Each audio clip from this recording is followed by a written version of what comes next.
que Moisés encontrou no Monte Sinai? Foi Deus? Ou foi alguém? Ou alguma outra coisa?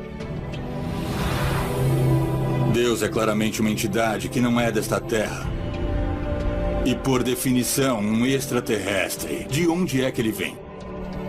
Nós precisamos reconhecer que quando os antigos estão falando de Deus, não há outro termo que nós possamos usar para descrever essas experiências, a não ser como extraterrestre. Nos textos antigos da Suméria, existem descrições de seres que desceram dos céus e que se chamavam Anunnakis. A palavra Anunnaki significa aqueles que vieram dos céus. Ela diz, literalmente, que esses seres desceram dos céus em veículos voadores. E nós encontramos descrições e também imagens dos Anunnakis. E podemos vê-los em estátuas e em gravações. E é mesmo muito interessante ver que esses seres parecem ser viajantes espaciais modernos com trajes estranhos. Alguns usam relógios de pulso, eles vestem botas e capacetes, mas, acima de tudo, asas. E sempre foram descritos ou retratados flutuando acima de todas as pessoas comuns. Então, a pergunta é, quem eram os Anunnakis? De acordo com a hipótese do astronauta antigo, eles eram viajantes espaciais que visitaram a Terra num passado remoto. Para mim, quando eu leio o Gênesis, é exatamente a ideia de uma visitação extraterrestre. Tenho certeza de que há um Deus, não há dúvida disso, que há um poder superior. Mas em algum ponto da história, extraterrestres vieram a este planeta, nos criaram, talvez até terraformaram o planeta para que fosse adaptável à vida. Quando lemos os mitos de criação pelo mundo, uma das coisas que encontramos em todas essas histórias é a ideia de que os deuses buscaram criar um ambiente estável na Terra. A história do Gênesis pode ser vista como um guia passo a passo da terraformação da Terra. No primeiro dia, Deus e os deuses criaram o universo. No segundo dia, os deuses criaram o firmamento.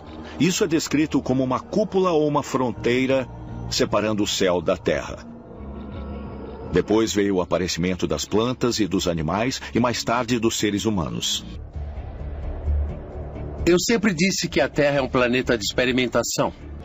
É bem possível que os alienígenas decidiram que, com o fim de limpar o planeta, eles precisavam de uma coisa de uma enorme magnitude, como o dilúvio de que a Bíblia fala. O dilúvio teve como fim principalmente erradicar as pessoas que estavam no planeta naquela época. Bom, Deus podia ser o extraterrestre, podia ter criado o dilúvio. É muito possível, é muito provável que, com o fim de erradicar uma espécie que eles podem ter alterado geneticamente e se equivocado, eles precisaram se livrar dela e começar tudo de novo. De fato, Jesus disse, a casa do meu pai tem muitas moradas. E se isso for apenas uma metáfora que sugere que as casas do universo são um conjunto de espécies diferentes, que o universo é fértil em vida e todos pertencemos a isso? Eu cresci ouvindo a minha avó falando sobre alienígenas, sobre Atlântida e todos esses pontos de vista alternativos da história. Essa era a conversa na hora do jantar na minha casa. Isso significa que a criação é ainda mais magnífica do que nos disseram. Porque o divino está permeado através de todo o universo, não só no planeta Terra. Eu acho que é possível que alienígenas antigos tenham visitado o nosso planeta, porque para nós céticos tudo mudou. Por exemplo, nos últimos 12 anos nós olhamos o pequeno caminho do nosso sistema galáctico e até agora encontramos 3.000 planetas. Quando extrapolamos essa possibilidade por todo o sistema galáctico, é estimado que deva haver bilhões de planetas só em nossa galáxia. Então as chances de encontrar vida são extremamente altas. Mas tenho que dizer uma coisa. Se nós podemos ir até lá, por que eles não podem vir até aqui? Precisamos estar abertos para essa possibilidade que a vida neste planeta foi ligada a seres extraterrestres. Por séculos, arqueólogos, teólogos e estudiosos debatem o local e até mesmo a existência do maior de todos os mundos perdidos: o Jardim do Éden da Bíblia. Foi aqui, de acordo com o livro hebraico de Gênesis, que um paraíso uma vez existiu. Um paraíso onde os primeiros seres humanos, Adão e Eva, foram de fato criados por Deus. Quando nós olhamos para o Jardim do Éden, sabemos que há de fato uma descrição física de onde ele era. É dito que 4 rios específicos saíam dele, ou de perto dele. Então podemos de fato procurá-lo. 2 destes rios, os rios Tigre e Eufrates, são bem conhecidos. Eles correm por onde é hoje o Iraque. Os outros 2 rios descritos não são bem conhecidos. Os pesquisadores agora acreditam que o terceiro rio, conhecido como o Rio Karun, atravessa o Irã e se junta ao Eufrates ao norte do Golfo Pérsico. Então, em 2010, imagens de satélite revelaram um rio fóssil, ou um leito seco de rio chamado Wadi Baton, que uma vez fluiu pelo norte da Arábia e também se juntou ao Eufrates. Poderiam esses 2 rios ter sido o local dos rios Pison e Gion? Os rios perdidos mencionados na Bíblia que apontam para a localização real do Jardim do Éden? No livro de Gênesis tem um trecho que diz que 4 rios formam um rio. Então, uma leitura muito atenta indica que quando você junta os 2 rios que estão hoje no Iraque, o Tigre e o Eufrates, com o rio que está no Irã, o Karun, e o rio fóssil na Arábia, você forma um rio, sendo esse o local aproximado ao norte do Golfo Pérsico. E de acordo com a Bíblia, esse único rio corria pelo Jardim do Éden. Então, com base em imagens do local e uma leitura atenta do texto hebraico, eu acho que a localização do Jardim do Éden está sob as águas do Golfo Pérsico e não em terra. Os cientistas acreditam que durante a última idade do gelo, as calotas polares tinham 3 quilômetros de altura. E o nível dos oceanos era 50 metros mais baixo do que é hoje. Estudos recentes sugerem que a área do Golfo Pérsico teria sido uma planície seca e fértil do tamanho da Inglaterra, oferecendo um refúgio ideal para alguns dos primeiros humanos fora da África, cerca de 75 mil anos antes. Mas como as calotas polares derreteram ao longo de milhares de anos, as águas do que agora o Oceano Índico inundaram a Terra e formaram o Golfo Pérsico. Durante esse longo período, houve pelo menos 3 episódios de inundações muito importantes, onde você veria uma subida de 9 a 12 metros do nível do mar da noite para o dia. Será que uma grande inundação, talvez a descrita na história bíblica da Arca de Noé, foi mesmo a responsável pelo desaparecimento do chamado Jardim do Éden? Mas que a prova pode ser encontrada ao se estudar textos sumérios antigos. Mesopotâmia. A mais antiga civilização conhecida da Suméria é de 5.000 a.C. e seu primeiro assentamento no sul da Mesopotâmia foi chamado Eridu. Os sumérios antigos têm uma história maravilhosa. Eles acreditavam que viviam em uma área que era mais ao sul da Suméria da época. E nós sabemos disso porque eles disseram que saíram do mar. Escritos cuneiformes antigos que sobreviveram em tábuas de argila sugerem que os sumérios foram levados para Eridu por seu deus Enki.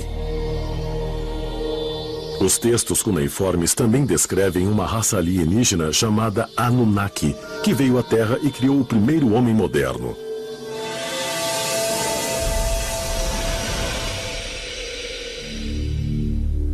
Adão, em sumério ou num sumério bem antigo, significa um pequeno povoado rural. Eva, entretanto, não é em sumério. Eva é em árabe e nas línguas semitas significa aquela que dá à luz. A palavra Éden é uma palavra pré-suméria e significa plano. Os relatos sumérios podem se referir a um tempo mais antigo e a uma planície fértil distante, agora perdida sob as águas do Golfo Pérsico. A pergunta é esta: o Jardim do Éden era algum tipo de laboratório onde certas coisas foram criadas por cientistas antigos da época? E se a humanidade foi criada em um Jardim do Éden, então é claro que quem estava criando isso não era um ser humano, era outra coisa. Então é possível que o Jardim do Éden estivesse localizado aqui no planeta Terra? Sim. Mas era uma localização geográfica específica? Não sei, não tenho certeza. Pessoalmente, eu estou mais inclinado à ideia de que o Jardim do Éden era algum tipo de ambiente fechado em algum lugar na natureza. Mas com certeza era algum tipo de laboratório, de onde se originou o homem moderno.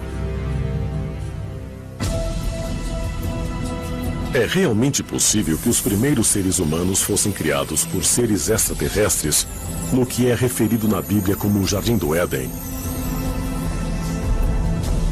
Se assim for, a prova existiu o tempo todo nas tábuas de pedra cuneiformes dos sumérios antigos? Para alguns, as respostas para essas perguntas podem estar na história da origem da primeira civilização da Terra.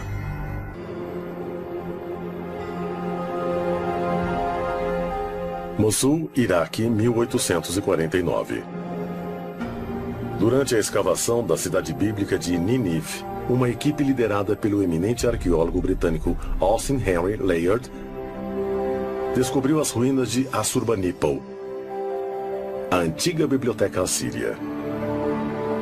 Entre as inestimáveis relíquias, Layard encontrou uma série de tábuas em caracteres cuneiformes chamadas Enuma Elish, ou as 7 tábuas da criação.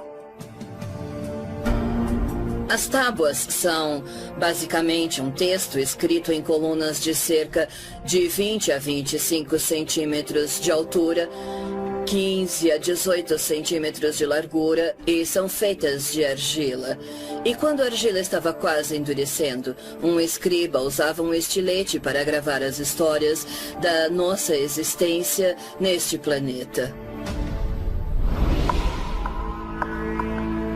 As 7 tábuas da criação narram a história de um grupo de deuses, os Anunnaki, que vieram do céu para dar origem à raça humana. Os professores, com suas mentes brilhantes, não tinham ideia das viagens espaciais, sem falar nos extraterrestres, e todos eles, sem exceção, fizeram a tradução na crença de que as histórias tratavam do Deus Todo-Poderoso.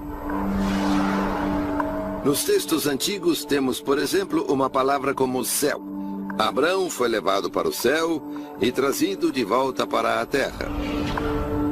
Devíamos trocar a palavra céu pela palavra espaço, para que possa fazer sentido. A partir do que dizem ser uma tradução mais correta desse mito da origem, segundo pesquisadores, os sumérios tinham vários mitos envolvendo o planeta Marte, como o de que os Anunnaki usaram Marte como base para vir para a Terra. E em seguida, os Anunnaki governaram a Terra como deuses extraterrestres. Enquanto a humanidade começava a desenvolver várias civilizações. E um dia, os Anunnaki partiram de volta para o seu planeta. Ou será que não? Seria possível que os deuses Anunnaki dos antigos mitos da criação fossem, na verdade, seres extraterrestres? As antigas escrituras nos dizem, por exemplo, que existem 400 mil espécies humanoides espalhadas por todo o cosmos, em diferentes planetas, sistemas solares e até mesmo dimensões. Mas onde estão esses alienígenas? Hoje, os cientistas de todo o mundo pararam de esperar e estão agindo para encontrar vida extraterrestre inteligente. Será a tecnologia capaz de comprovar o que nossos ancestrais acreditavam milhares de anos atrás? A maioria dos cientistas da NASA concordam que explorações futuras do espaço vão descobrir vida em outros planetas. Mas elas também poderiam revelar provas de que os deuses da antiguidade eram, na verdade, extraterrestres. Os antigos egípcios acreditavam que de Sírius e de Órion vieram seres na forma de humanos, Osíris e Ísis, que incitaram a raça humana. Essa versão combina metaforicamente com o que sabemos de astrofísica. Sabemos que somos produto de estrelas. Somos literalmente feitos de estrelas.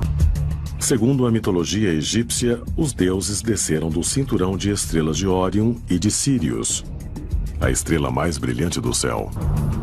Sírius e Órion são de grande importância, porque representam Ísis e Osíris, o deus e a deusa de quem a civilização egípcia e, afinal, qualquer civilização humana nasceu. Então, para os antigos egípcios, Osíris era Órion. A constelação era a personificação do grande deus Osíris, que estava sempre acima de nós, nos olhando de cima para baixo e sempre nos julgando. Afinal, era ele a decidir se teríamos a vida eterna ou se seríamos reciclados de volta à massa espiritual para começar tudo de novo. Para os antigos egípcios, era muito claro que Órion se ligava com a criação. Especificamente a criação mágica. Se aceitarmos o que nossos ancestrais diziam, vemos a verdade que Órion representa. E isso tem a ver com a criação mágica. E criação, naquele tempo, se ligava aos deuses. Órion e Osíris eram iguais no Antigo Egito. Os egípcios acreditavam que Osíris iria retornar de Órion um dia. Cada cultura da antiguidade tinha esse conceito de que alguém vai retornar um dia. Ainda esperamos o retorno de alguém.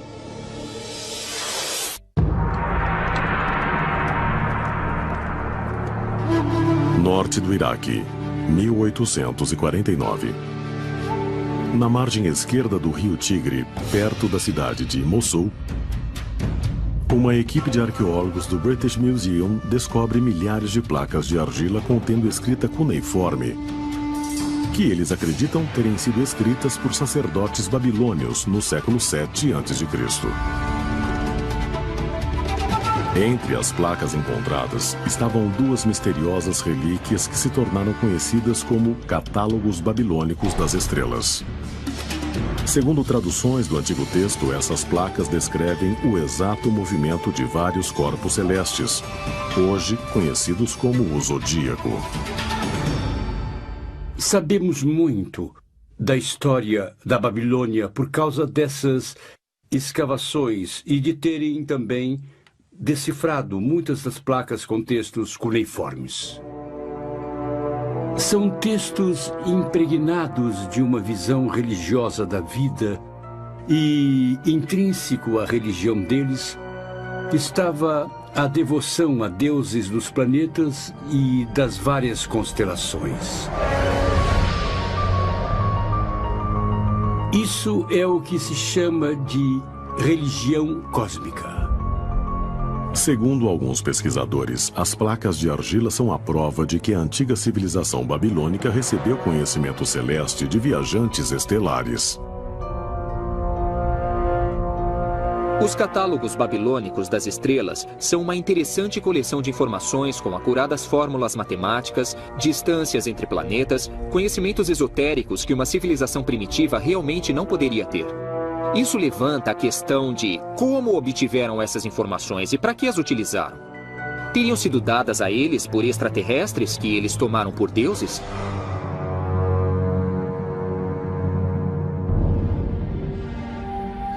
Como em muitas culturas antigas, os babilônios descrevem Órion tanto como constelação quanto como ser supremo. Nos escritos deles, Órion é chamado de o leal pastor dos céus e o Deus-chefe de reinos celestes. Seriam esses registros mais uma prova que liga o homem a seres extraterrestres? Para os babilônios, a constelação de Órion era chamada Sipasi-Ana, que quer dizer pastor de Anu. Normalmente traduziríamos isso por pastor do céu, porque Anu era visto como Deus do céu. Se voltarmos ainda mais, vamos achar uma antiga representação de Órion em forma que mais parece um pássaro e com referência a ele como mensageiro. Será possível que o que temos aqui é uma descrição rudimentar de um tipo de dispositivo de comunicação interestelar? Estariam os católicos babilônicos potencialmente documentando uma antiga estação espacial extraterrestre orbitando a Terra, habitada por antigos alienígenas vindos de Órion?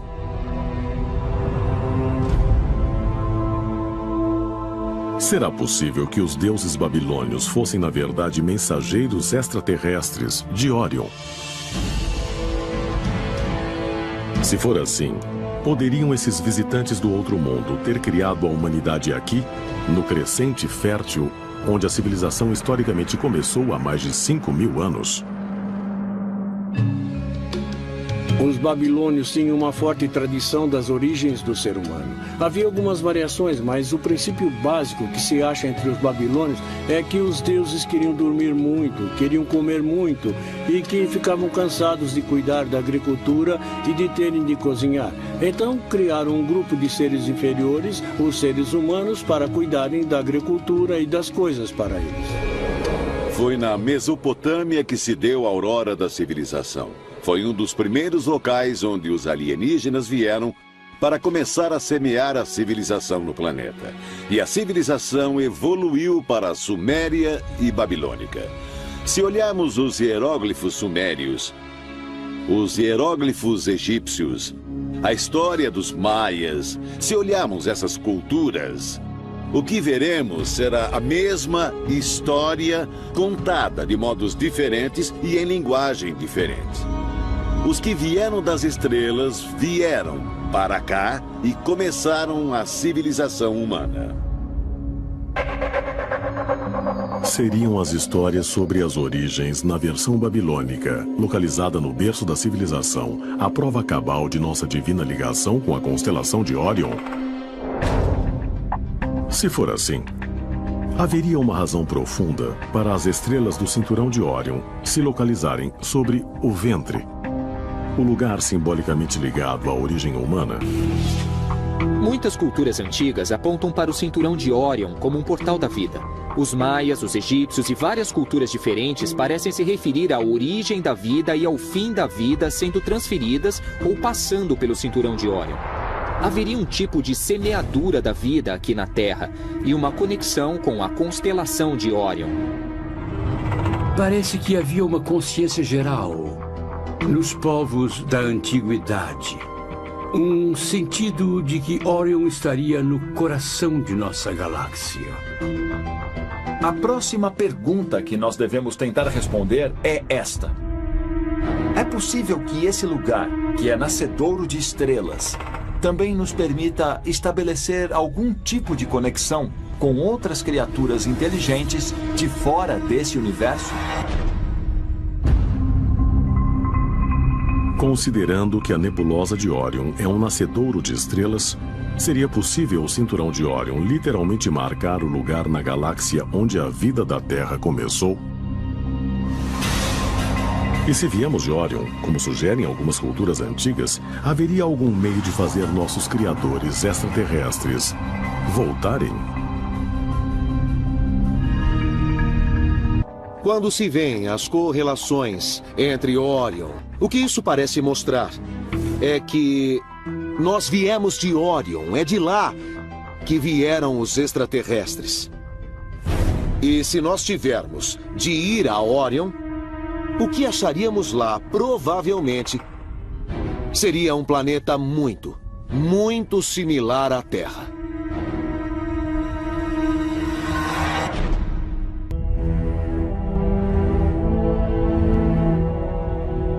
11 de janeiro de 2006.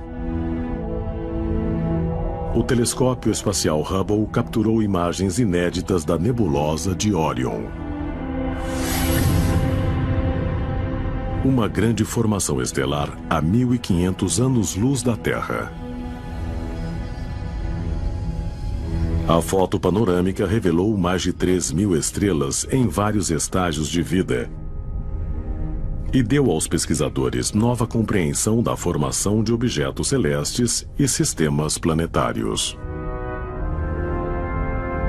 Segundo teorizam modernos cientistas, é aí, nessa misteriosa nuvem de poeira e gás, que estrelas e planetas podem ter sido criados há bilhões de anos. Astrônomos se referem a ela como M42, nome não muito charmoso, mas como viveiro de estrelas, onde as estrelas nascem. Então essa parte de Orion está sendo muito estudada pelos astrônomos. É uma região de formação rápida de estrelas. Há estrelas jovens e provavelmente muitos planetas também jovens, formados por gás e poeira cósmica da nuvem que se transforma na nebulosa de Orion. Estrelas que nascem obviamente mostram que certas coisas estão acontecendo no local a um nível que simplesmente nós não entendemos bem. Mesmo com a tecnologia de hoje, viajar a Orion levaria centenas de milhares de anos. Mas não haveria outro mecanismo mais profundo, talvez de fora deste mundo, que tornasse uma viagem dessas possível durante a vida? Nossos foguetes mais rápidos são muito lentos e insignificantes. Estamos falando sobre 1/100º da velocidade da luz, com sorte. Qualquer objeto que lançarmos para fora do sistema solar levará milhares de anos para chegar à estrela mais próxima. Acredite se quiser, mas com 4 bilhões e 600 milhões de anos, nosso sistema solar é um dos mais jovens no universo. Se houver civilizações em outras galáxias, será que são mais avançadas do que as da Terra? Será que estão à nossa frente na capacidade de viajar pelo espaço e pelo tempo?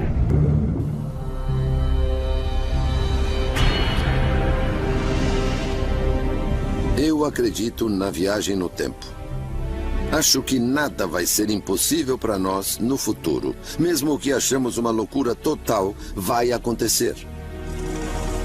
O que quer que os humanos venham a pensar, calcular e até fantasiar, um dia vai se tornar realidade.